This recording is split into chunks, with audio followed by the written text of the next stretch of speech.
there any particular skills you're working on right now, or practices that you're trying to adopt to extend your capability? Yeah, I think for me I don't come from a very strong commercial financial background, so I think for me I feel like it's probably those base skills that I need to just make sure I've got a good grasp of so that I can contribute to those conversations in a deeper way. Dealing with difficult conversations. So I think I've always been a bit of a people pleaser, so learning that I'm not going to be everybody's best mate, and that's okay. Yeah. So I'm working on that, and then just getting balance right. And I think too, we often expect a lot from those around the C-suite and those in governance, and you can imagine there's lots of different stakeholders that think that you're on the board now, so can you get me a jersey for my nephew, and can you make sure that why are they doing this and not that? So I'm trying to just deal with all of those. Like how to get a balance between How to get just a being balance between making sure that I respect that people have these needs, but that I'm not the one that's going to be able to get them, and just that having those challenging conversations and saying no to people and not just trying to please all the time. Yeah, fascinating. What piece of advice would you give to somebody who's starting out in a leadership role and, say, captain of the Blackburns? Yeah, I think if you ever get an opportunity, and when I was younger, or when you're starting something new, you often say yes to opportunities, and I think that's a good thing to do. Put yourself in that situation and learn.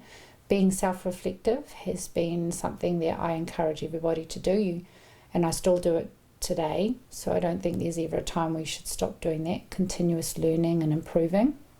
Learn from others around you, kind of be like me, I think a bit of a magpie, and take from others what you feel fits with your authentic self, and just keep continuously learning. I would encourage anyone doing leadership, and give it a go.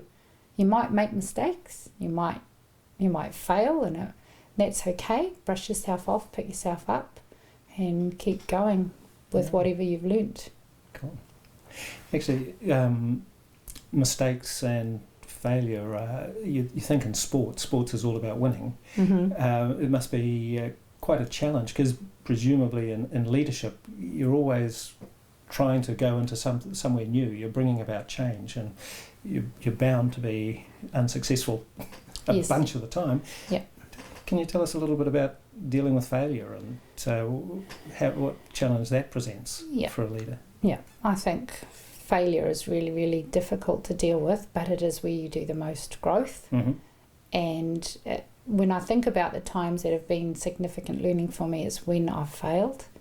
And I do think resilience, probably haven't mentioned it yet, but I think resilience is a key thing to have in leadership, because lots of people have visions and dreams, but it's the ones that can keep going and learn every time they do a small fail. And that's the thing, like when you're at university, you can have these little fails in a safe environment, and you can kind of learn from it, and then it's not so drastic, and someone's life is not at risk. So I think taking the opportunities to have those small fails in a safe environment is a good way to learn, and failing is the best thing that can happen to you in terms of progressing and growing as a person, if you can do it in a safe environment. So what helps you to be resilient when when a failure comes your way? Yeah, for me it's wrapping yourself with support with people that know you really well, and it doesn't have to be a large group of people. Having a mentor, someone that you can ring up at any time, or that will give you some sound advice. And sometimes it's just a matter of taking a bit of time out if you need to, just to kind of regather yourself, but then get back up and get back into it again. And you've got to go in with optimism, otherwise the resilience kind of wears down. And it'll get on top of you. Well, that's been brilliant. Thank you very much, Farah. Thank you, Phil.